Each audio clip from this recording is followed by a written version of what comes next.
Hello दोस्तों, कैसे हैं आप सब। तो दोस्तों, हम फिर से आपके सामने हाजिर हैं एक नई कहानी के साथ। उम्मीद करते हैं हमारी बाकी कहानियों की तरह ये कहानी भी आपको पसंद आएगी। तो चलिए फिर चलते हैं कहानी की ओर। रात के 8 बजे भी गोवा के सेंट मरियम ऑडिटोरियम में आज ज़बरदस्त चहल पहल थी। आखिर हो भी क्यों ना। दौर था youths icon of India awards programme का। देश भर के सैकड़ों युवा उद्योगपतियों को इस कार्यक्रम के व्यवस्थापकों द्वारा यहां आमंत्रित किया गया था और उनमें से कुछ टॉप बिजनेसमैन्स को उनके अचीवमेंट के अनुसार विभिन्न कैटेगरीज में पुरस्कृत किए जाने की घोषणा एंकर द्वारा स्टेज से की जा रही थी। और फिर कुछ छोटे छोटे अनाउंसमेंट के बाद पारी आई इस प्रोग्राम के सबसे बड़े अवार्ड की घोषणा करने की। उस एक यूथ बिजनेसमैन का नाम सुनने के लिए ऑडिटोरियम में मौजूद हर एक शख्स बेताब था। और फिर जल्द ही वो समय आया जब एंकर ने पूरे जोश के साथ उस अवार्ड के विनर की घोषणा की। And the award of youths icon of India 2020 goes to mister Vaibhav Khanna, CEO of the empire. Congratulation mister Vaibhav, and please come on the stage. सीढ़ियों की आवाज़ और तालियों की गड़गड़ाहट से वह सारा ऑडिटोरियम गूंज उठा था। और फिर कुछ ही क्षणों बाद एक सामान्य सी कदकाठी वाला लगभग 28-29 साल का गेहुए रंग वाला युवक स्टेज पर था।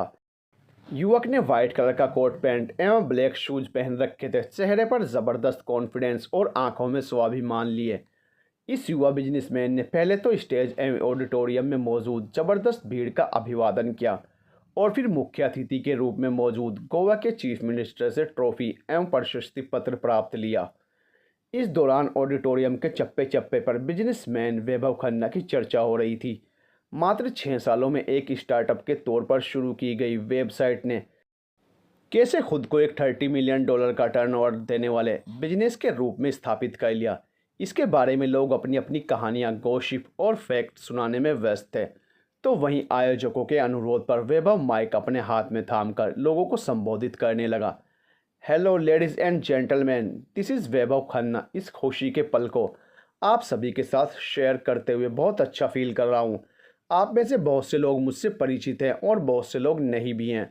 तो आप सबको मैं खुद से इंट्रोड्यूस करा दूं। मैं हूं एम्पायर.com का CEO। हमारी कंपनी दुनिया के 10 से अधिक देशों में लैंड एवं प्रॉपर्टी को सोल्ड एंड परचेज करने का काम करती है। 6 साल पहले एक स्टार्टअप के रूप में शहर में स्टूडेंट को रेंट पर रूम्स एवं फ्लैट उपलब्ध कराने की वेबसाइट के साथ मैंने काम स्टार्ट किया था। अपनी ईजी एंड सेफ पॉलिसीज़ के चलते आप सबके सपोर्ट एवं प्यार से आज हमने यह मुकाम हासिल किया है। इसके लिए हमारे सभी कस्टमर्स एवं शेयर होल्डर्स को भी इस मन से दिल से थैंक्स बोल रहा हूँ। मेरा मानना है कि यदि हम पूरी ईमानदारी के साथ किसी भी काम को दिल से यह ठान कर करें कि इसका मनचाहा लक्ष्य हमें हर हाल में चाहिए, तो फिर हम लड़खड़ा कर ही सही, गिर कर ही सही, रंग कर ही सही उस लक्ष्य को पहुँच ही जाते हैं। आप सब भी अपनी लाइफ में अपने सभी गोल्स अचीव करें। इसी विशेष के साथ all the best, goodbye आप सभी को। वैभव के द्वारा जोशीले अंदाज में इस संबोधन के समाप्त करते ही एक बार फिर से तालियों की गड़गड़ाहट से चारों दिशाएं गूंज उठी। पर एंकर भी वैभव से इस कदर प्रभावित था कि इतनी आसानी से उसे जाने नहीं देना चाहता था। वैभव सर, वन लास्ट क्वेश्चन।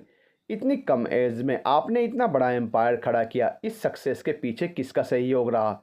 आपके पेरेंट्स, फैमिली, फ्रेंड्स, कौन? एंकर की बात सुन वैभव पहले थोड़ा सा मुस्कुराया, फिर इमोशनल भी हो गया। 3 साल का था जब पेरेंट्स की एक सड़क हादसे में मौत हो गई थी।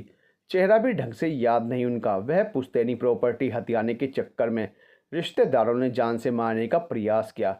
ईश्वर की कृपा थी कि हमारे यहाँ झाड़ू पोछा करने वाली अम्मा जान बचाकर ले आई और एक अनाथालय में आश्रय दिला दिया। फिर वहाँ से संघर्ष करते करते आज यहाँ आया हूँ।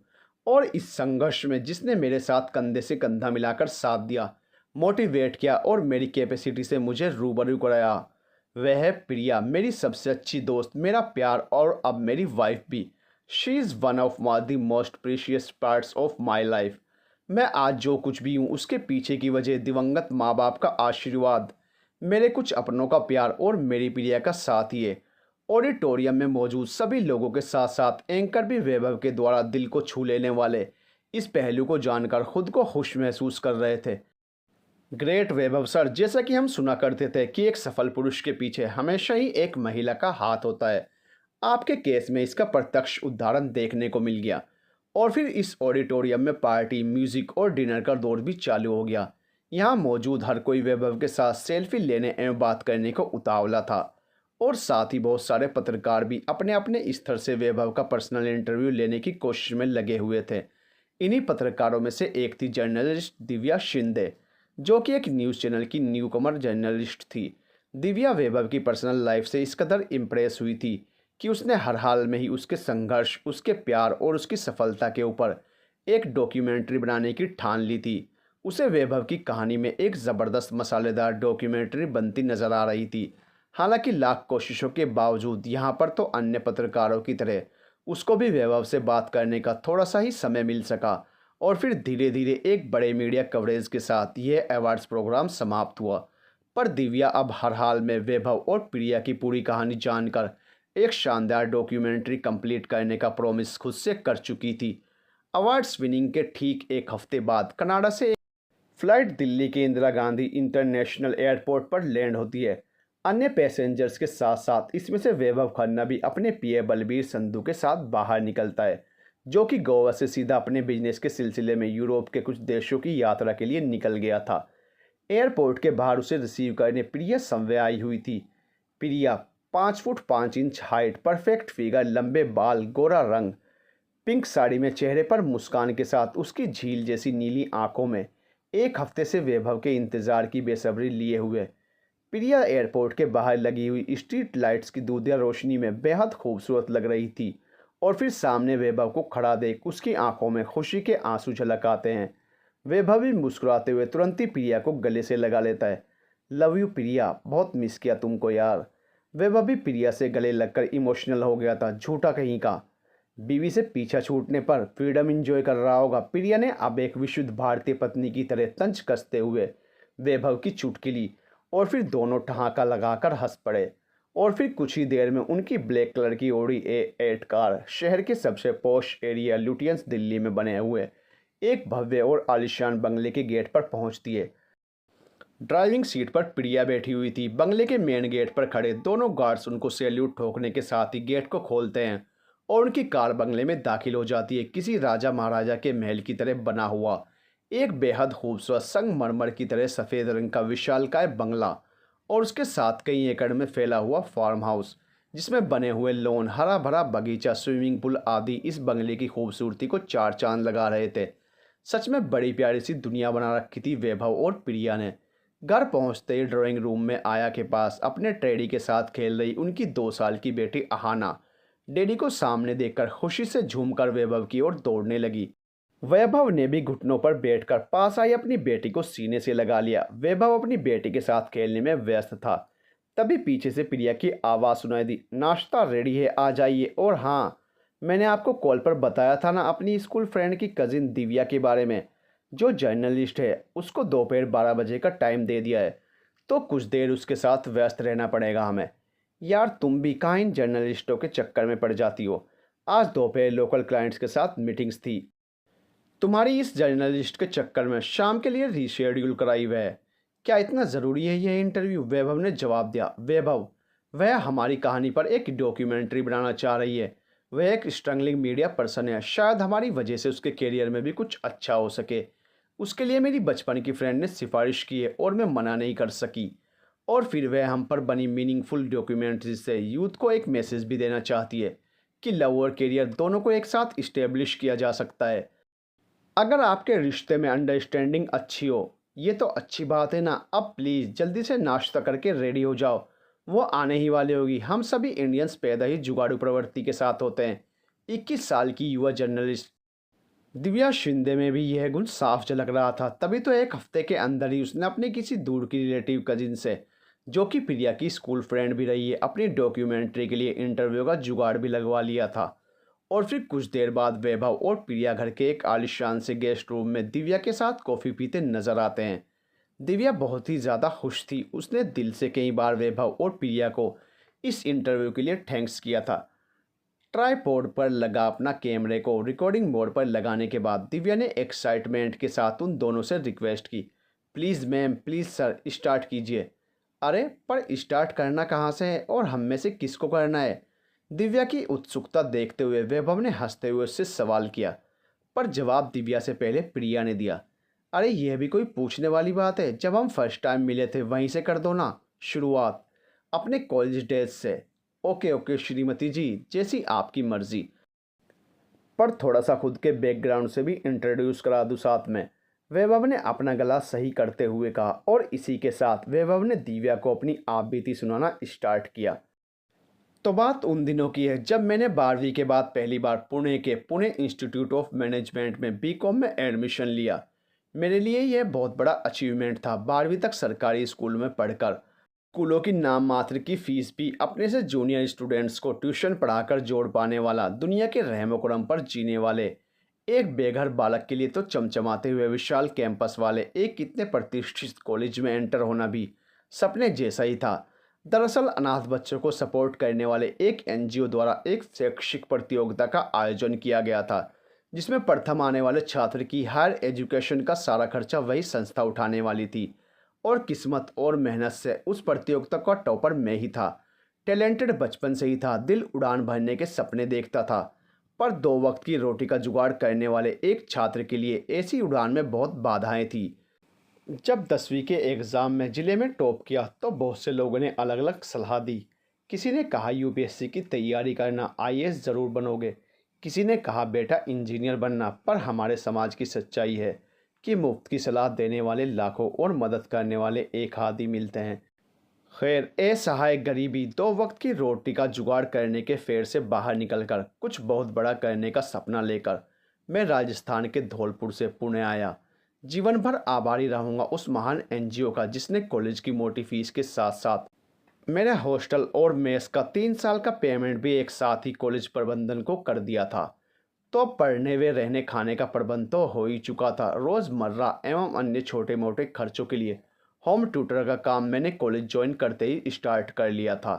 एकदम सब नया था मेरे लिए। इस कॉलेज में आकर ऐसा लग रहा था कि एकदम से दूसरी दुनिया में आ गया हूँ। चमचमाती हुई कारों और बाइक्स में सवार, महंगी ड्रेसेज और गैजेट्स के साथ आते जाते स्टूडेंट्स और उनकी चकाचौंध वाली लाइफ स्टाइल देखकर तंग रह गया था मैं। और फिर ऊपर से लटके झटके मारने वाली कॉलेज की वो रंग बिरंगी कन्याएं। छोटे ग्रामीण शहरों के सरकारी स्कूलों में कहाँ देखने को मिलती है ऐसी वैरायटी।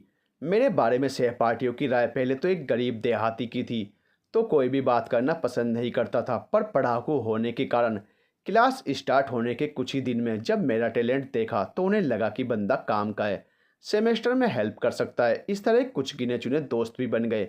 मेरी क्लास में एक और लड़की थी, प्यारी सी, जो हमेशा हर ज़रूरतमंद की हेल्प करती थी।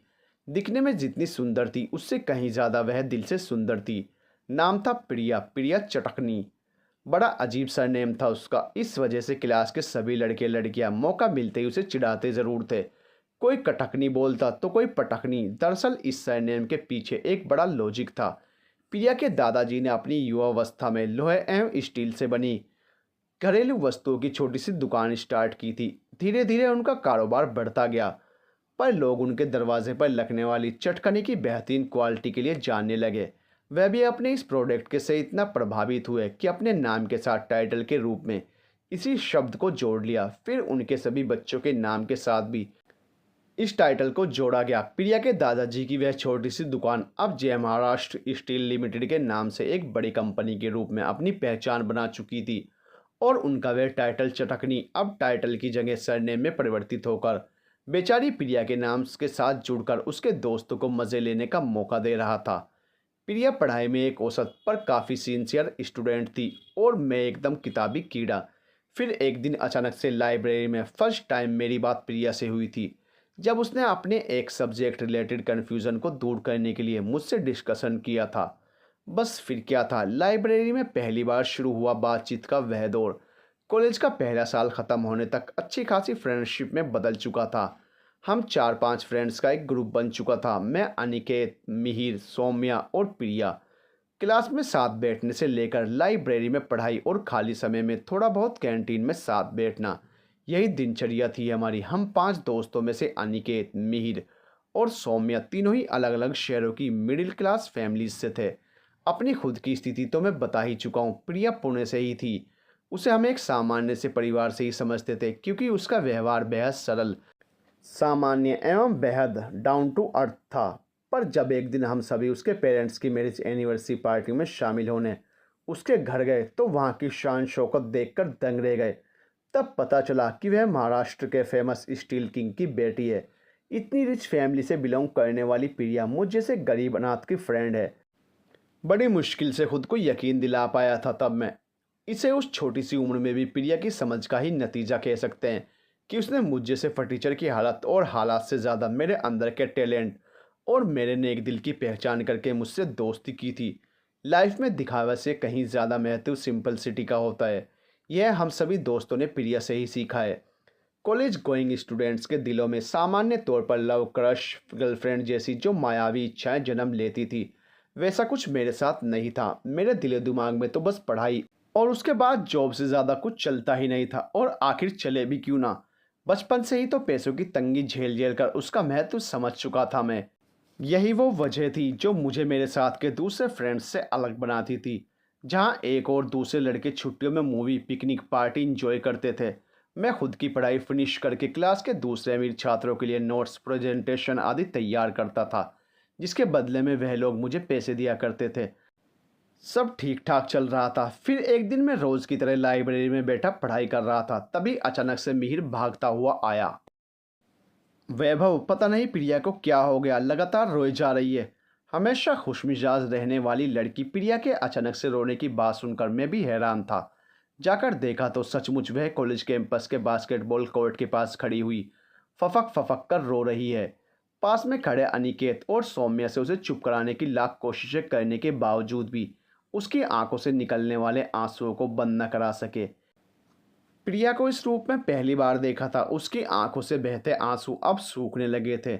उसके चेहरे की उदासी और उन नीली प्यारी सी आंखों का सूनापन देखकर पता चल रहा था कि बाहर से सामान्य सी दिखने वाली प्रिया अंदर से काफ़ी टूटी हुई है। थैंक्स गॉड, काफ़ी देर की कोशिशों के बाद हम सब मिलकर प्रिया को चुप कराने में सफल हो ही गए। अपनी मजाकिया हरकतों से हम सब मिलकर उसके उदास चेहरे पर मुस्कान लाने में भी कामयाब हो गए थे। पर अब हमारे लिए ही वह वजह जानने की उत्सुकता बढ़ गई थी जिसके कारण प्रिया फूट फूट कर रो रही थी। ओए कटकनी, अब बता भी देना क्या बात थी, नहीं तो कट्टे आज से तुझसे। हम सब की तरफ से सौम्य ने मजाकिया लहजे में धमकी देते हुए प्रिया से कहा। प्रिया अब सामान्य हो चुकी थी, पर अभी भी उसने किसी को कुछ नहीं बताया था। अनिकेत, सौम्या और मिहिर क्लास में जा चुके थे, पर मैं अभी भी प्रिया के पास ही था। उसके रोने का कारण पूछने की हर संभव कोशिश करने के बाद असफल होकर यूं ही उसके पास बैठा हुआ, कभी उसको तो कभी बास्केटबॉल के उस खाली पड़े कोर्ट को निहार रहा था। तभी अचानक से प्रिया ने अपना मौन व्रत तोड़कर बोलना शुरू किया। पता है वैभव, मैं बहुत अकेला फील कर रही हूँ। आखिर ऐसा भी क्या हुआ वैभव? सिर्फ तुम पर ट्रस्ट करके अपने दिल की बात बता रही हूँ, प्लीज़ शेयर मत करना किसी से। मेरे हाँ में सिर हिलाने के बाद उसने आगे बताना आरंभ किया। वैभव, मेरी फैमिली में बहुत प्रॉब्लम्स हैं। मॉम डैड बस दुनिया को दिखाने के लिए साथ हैं। रियलिटी ये है कि उनमें ज़रा भी नहीं पटती और उनके अपने अपने ईगो के सेटिस्फेक्शन में मैं हमेशा से पिसती आई हूँ। मैंने यह सुनकर हैरानी से प्रिया की ओर देखा। एक बार फिर से वह कुछ भावुक हो गई थी। आंखों में फिर से झिलमिलाते आंसू लिए हुए उसने बोलना जारी रखा। मेरी मॉम की शादी उनकी मर्जी के बिना हुई थी, घर वालों के प्रेशर में। एक्चुअली वो किसी और से शादी करना चाहती थी, किसी से वह सच्चा प्यार करती थी। पर नाना जी उनके लव के अगेंस्ट है। उनकी हार्ट्स प्रॉब्लम्स की वजह से मॉम उनका विरोध भी नहीं कर पाई और फिर सब कुछ नाना जी की इच्छा से हुआ। शादी के बाद मॉम ने हालातों से कंप्रोमाइज़ करने की भी काफ़ी कोशिश की। वह डैड के साथ सामान्य होने की कोशिश भी कर रही थी। फिर एक हादसा हुआ। उन्हें अचानक से पता चला कि जिनसे वह प्रेम करती थी उन्होंने मॉम के वियोग में सुसाइड करके अपनी जान दे दी है।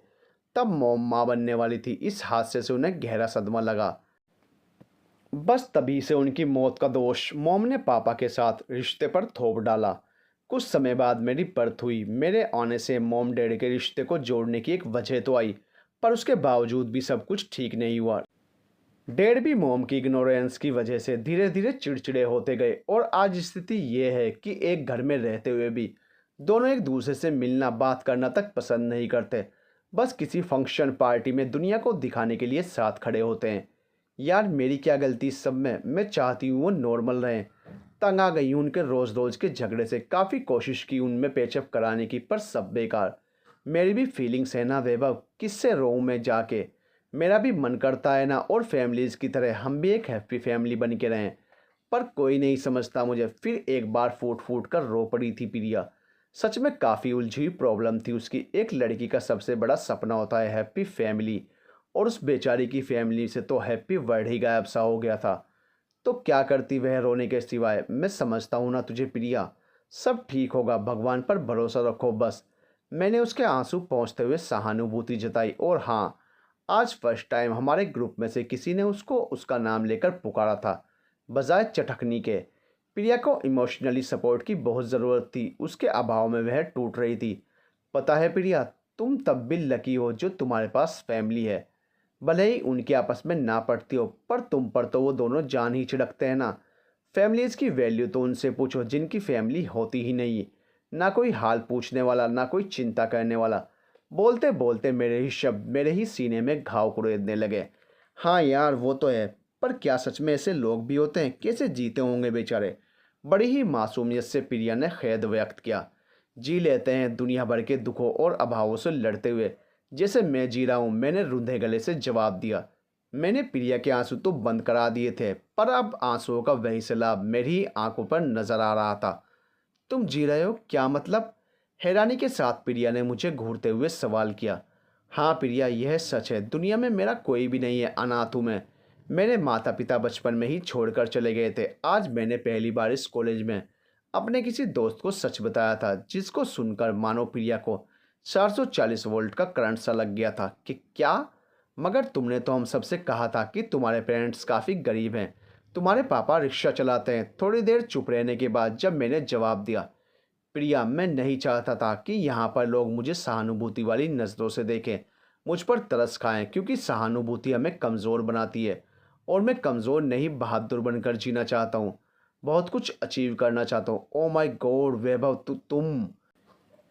प्रिया अब अपने सारे दुख भूल चुकी थी। मेरे स्ट्रगल के सामने उसे अपनी प्रॉब्लम्स बहुत छोटी नजर आ रही थी। टकटकी लगाकर वह लगातार मेरा चेहरा देख रही थी, पर उसकी नज़रों में मेरे लिए सहानुभूति नहीं, एक सम्मान था। अपने दुखों, अपने अभावों से लड़ते हुए अपने कर्तव्य पथ पर आगे बढ़ने वाले एक योद्धा के प्रति जैसा सम्मान होना चाहिए, ठीक वैसा ही। तो इस तरह से अपने दुख दर्द एक दूसरे से शेयर करते हुए हम भावनात्मक रूप से एक दूसरे से जुड़ने लगे थे। समय धीरे धीरे आगे बढ़ रहा था, और उसी बढ़ते समय के साथ साथ गहरी होती जा रही थी मेरी और प्रिया की दोस्ती भी। हम दोनों अपने सुख दुख प्रॉब्लम्स एक दूसरे से शेयर करने लगे थे। इस बीच में प्रिया की मॉम से भी मिला था। उनसे मिलकर मुझे पता चला कि वह दिल की बहुत अच्छी हैं, रिश्तों को तवज्जो देने वाली। दिल के ज़्यादा अच्छे लोगों को प्रॉब्लम्स भी ज़्यादा फेस करनी होती हैं, कारण कि वह किसी का बुरा नहीं सोचते और ना ही करते हैं। फिर भी अनजाने में जब उनसे किसी का बुरा हो भी जाता है, तो उसके पश्चाताप की आग में वह खुद को जलाते रहते हैं। और बिल्कुल यही हुआ था प्रिया की मॉम के साथ भी। मेरे समझाने के बाद प्रिया ने अपनी मॉम को समझाने की कोशिश शुरू कर दी थी। अब उसने अपने पेरेंट्स के आपसी झगड़े के बाद खुद को फ्रस्ट्रेट करके सैड होने की आदत छोड़ दी थी। उसका बर्ताव काफ़ी पॉजिटिव हो गया था। हर हाल में वह अपने मॉम डैड से अब बिना झुंझलाए ही पेश आती थी। इस वजह से अब उसकी मॉम और डैड दोनों ही उससे पहले से अधिक तवज्जो देने लगे थे। अपने कई डिसीजंस में भी वो प्रिया से राय मांगने लगे थे। इस सब से प्रिया बेहद खुश थी। प्रिया की नज़रों में यह बदलाव मेरी वजह से हो रहा था। हमारी दोस्ती, हमारी पढ़ाई, हमारा संघर्ष, सब कुछ पटरी पर चल रहा था। पर लाइफ में स्थिरता हमेशा नहीं रहती, ट्विस्ट आते रहते हैं। ऐसा ही एक ट्विस्ट तब आया जब कॉलेज के अंतिम वर्ष में हम पहुंच चुके थे। सम्राट चक्रवर्ती हमारे कॉलेज का एक बिगड़ा हुआ रईस चादा। पढ़ाई से दूर दूर तक कोई नाता नहीं, अपनी लग्जरी लाइफ स्टाइल और पैसे के दम पर कॉलेज में मारपीट, गुंडागर्दी और लड़कियों से फ्लर्टिंग करना ही उसका पेशा था। सम्राट के पिता हमारे कॉलेज के ट्रस्टी थे। इस बात का फ़ायदा वह उठाया करता था, और कॉलेज के प्रोफेसर्स पर प्रेशर बना के बिना पढ़े भी अच्छे मार्क्स के साथ पास भी हो जाता था। एक दिन उसने हमारी फ्रेंड सौम्या के साथ बदतमीजी करते हुए उसका हाथ पकड़ लिया। सौम्या स्वभाव से काफ़ी सीधी थी, वह बिना विरोध करे ही रोने लगी। रास्ते में आ रही प्रिया ने यह सब देख लिया, और गुस्से में उसने सम्राट के गालों पर थप्पड़ों की बारिश कर दी। तब तक छात्रों की भीड़ इकट्ठी हो गई थी। उसी भीड़ में से ही किसी ने इस घटना का फेसबुक पर लाइव कर दिया था। सम्राट द्वारा सौम्या के साथ की गई छेड़छाड़ से लेकर उसकी कनपटी में पड़े प्रिया के झन्नाटेदार थप्पड़ों की गूंज सोशल मीडिया पर वायरल हो गई थी। मामला पुलिस की जानकारी में आते ही सम्राट पर केस भी दर्ज हो गया था और पुलिस ने उसे गिरफ्तार भी कर लिया। अपने पिता के रसूख के दम पर उसे तुरंत ही जमानत भी मिल गई। प्रिया भी नहीं चाहती थी कि उसकी वजह से किसी का करियर खराब हो। अतः प्रिया ने भी पुलिस को आगे कार्रवाई के लिए सहमति देने से मना कर दिया। पर इतना सब कुछ होने के कारण सम्राट की बुरी तरह बेइज्जती हो चुकी थी। कॉलेज से लेकर घर तक हर जगह ही उसकी फजीहत हो गई थी और इस सब का जिम्मेदार वह प्रिया को मानकर गुस्से से आग बबूला हो उठा था। किसी भी तरह वह अपनी बेइज्जती का बदला अब प्रिया से लेना चाहता था। इस बात का अंदाज़ा हम सबको था। हम नहीं चाहते थे कि हम में से किसी पर भी कोई अनचाही मुसीबत आए। इसलिए मैं, अनिकेत और मिहिर तीनों ही सम्राट के पास गए। सम्राट यार, जो कुछ भी हुआ वह अनजाने में हुआ, गलती तुमने की थी। प्रिया ने तो बस उसका रेस्पॉन्स किया था। उसके बाद जो भी हुआ वो बस एक कोइंसिडेंस था। इसलिए भाई अब सब कुछ भूल जाओ। जो हुआ उसके लिए प्रिया सॉरी बोलने को भी तैयार है। मेरी बात सुनकर सम्राट ने पहले तो हम तीनों को खा जाने वाली नज़रों से घूर कर देखा, फिर पॉकेट से सिगरेट निकालकर मुंह में लगाई, लाइटर से उसे सुलगाया, दो तीन कस मारे। उसके बाद बोला, ऐसे कैसे मित्रों? किसी ने सम्राट के गाल पर पहली बार थप्पड़ मारा और वह भी एक छोरी ने। सम्राट फर्स्ट टाइम इतना बेइज्जत हुआ। बापू की गालियां भी खाई, पर फिर भी सम्राट उस छोरी प्रिया से बदला नहीं लेगा। पूछो क्यों? हम सब ने भी एक सुर में पूछ डाला, क्यों भाई? अब जवाब सम्राट के बगल में खड़े उसके जी हुजूरी करने वाले उसके चेले ने दिया। क्योंकि हमारे सम्राट भाई को हो गया है ज़बरदस्त प्यार उस छोरी से। अब वह बनेगी हमारी भाभी, समझे? और कोई भी बीच में आया तो उसका हम बना देंगे कचूमर। समझ आई बात? बता देना अपनी फ्रेंड को। अब निकलो यहाँ से। हम शरीफ पढ़ाकू दोस्तों ने भी इन गुंडों के मुंह लगना सही नहीं समझा, तो एक दूसरे को ताकते हुए निकल लिए चुपके से वहाँ से। बस एक बात हम दोस्तों को नहीं समझ आ रही थी कि साला यह आखिर कैसा प्यार है जो घनघोर बेइज्जती से पना पाया। प्रिया के वह थप्पड़ सम्राट को प्रिया के ही प्यार में पागल बना देगा, यह तो हम सबने कल्पना भी नहीं की थी। प्रिया और सौम्या दोनों ही हमारे सामने थी। मिहिर मायूस होकर प्रिया से बोला, यार चटकनी, जादू वाले थप्पड़ थे क्या? दीवाना हो गया वो तो तेरा। मुबारक हो, तुम कम से कम अब सिंगल तो नहीं रहोगी। माहिर की बात सुनकर हम सभी खिलखिलाकर हंस पड़े और प्रिया हैरानी भरी नज़रों से देखते हुए मुंह बनाकर गुस्से में बोली, दिमाग ख़राब है क्या उसका? अब चप्पल से मारूंगी उसे अगर कोई भी ओछी हरकत की तो। सीधी शरीफ हूँ, इसका मतलब यह नहीं कि कोई भी मौली आकर ओछी हरकत करके चला जाए। भड़क गई थी प्रिया। हमारे काफ़ी समझाने पर वह वेट एंड वॉच के लिए तैयार हुई। हम अब सम्राट की प्रतिक्रिया का इंतज़ार कर रहे थे। हमारी सोच से कहीं ज़्यादा बेशर्म था सम्राट। प्रिया के इर्द गिर्द मंडराने लगा था वह। हम चाहते तो उसकी पुलिस कंप्लेंट कर सकते थे, पर हमें पता था कि उसके बाद भी वह आसानी से छूटकर वापस आ जाएगा। और दूसरी बात यह थी कि कॉलेज के लास्ट ईयर में हम सब फाइनल एग्ज़ाम पर फोकस करने को जुटे थे। हम हर हाल में अच्छी परसेंटेज से उत्तीर्ण होना चाहते थे, जिससे हमें एक अच्छा कैंपस सिलेक्शन पैकेज अथवा पीजी के लिए अच्छा कॉलेज मिल सके। पर अब धीरे धीरे सम्राट फ्लर्टिंग की सीमाओं को लांघता जा रहा था। कभी प्रिया के बैग में लंच टाइम के साथ फ्लावर्स रखे हुए मिलते, तो कभी क्लासरूम की डेस्क पर और वॉल्स पर आई लव प्रिया के स्लोगन्स।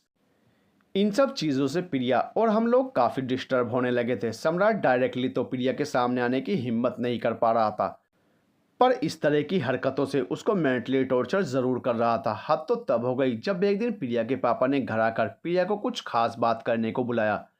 बेटा, मुझे पता है कि अभी वक्त नहीं है यह सब बात करने का, पर फिर भी सोचा कि एक बार तुमसे बात करूं। आज मुझसे मिलने कंपनी में गिरीश देव चक्रवर्ती जी आए थे। He is the honour of Chakravarti group. दरअसल वे अपने बेटे सम्राट का रिश्ता लेकर आए थे तुम्हारे लिए। तुम्हारे साथ जो मिसअंडरस्टैंडिंग हुई है सम्राट से, उसके बारे में भी उन्होंने बताया और उसकी तरफ से तुमको सॉरी भी बोला। उनका कहना था कि सम्राट तुमको पसंद करता है, शादी का प्रस्ताव रखा है उन्होंने। वाट डैड, उसने सोचा भी कैसे ऐसा? एक नंबर का लोफर और मवाली है सम्राट, उसके साथ शादी नेवर। बात भी नहीं कर सकती उससे तो मैं। और फिर डैड, आपको तो पता ही है अभी एमबीए कंप्लीट करने तक तो मुझे कोई बात नहीं कहनी इस टॉपिक पर। सम्राट द्वारा शादी प्रस्ताव भेजने के दुस्साहस से शौक हो गई थी प्रिया। उसके डैड ने उसे समझाते हुए कहा, कोई बात नहीं बेटा, तुम्हारी मर्जी के बिना थोड़ी कोई बात आगे बढ़ेगी। बट एक बार सोच के देख लो, माना कि सम्राट की आदतें गलत थी, मगर वे सुधरने को भी तो तैयार है और इसकी गारंटी चक्रवर्ती जी सब वे ले रहे थे। अच्छी और रेपुटेटेड फैमिली है, वेल सेटल्ड बिजनेस है, और फिर इस रिश्ते से हमारी कंपनी चाहे महाराष्ट्र स्टील इंडस्ट्रीज़ को भी एक बड़ा सपोर्ट मिलेगा। हमारे शेयर्स कई गुना बढ़ जाएंगे। प्रिया अपने मॉम डैड की इकलौती संतान होने के साथ साथ उन दोनों की ही लाडली थी। उसके डैड उसकी मर्जी के बिना उसकी लाइफ का कोई भी फैसला नहीं लेते थे। वो तो सम्राट को एक बेहतर विकल्प मान के प्रिया को कन्विंस करना चाह रहे थे, क्योंकि प्रिया के इस प्रपोजल के लिए खुशी से हाँ कर देने से उनके भी बिजनेस को फ़ायदा था। और एक बड़ा बिजनेसमैन अपनी फैमिली के साथ साथ अपने बिजनेस के भी फ़ायदे नुकसान का ध्यान रखता है। मगर पापा ट्राई टू अंडरस्टैंड, अभी जब शादी करनी ही नहीं है मुझको, तो इन सब बातों का क्या फ़ायदा। प्रिया बेटा, तुम जैसे चाहोगी वैसा ही होगा। अगर तुम इस रिश्ते के लिए एग्री हो तो हम शादी तुम्हारे एमबीए कंप्लीट होने के बाद कर देंगे।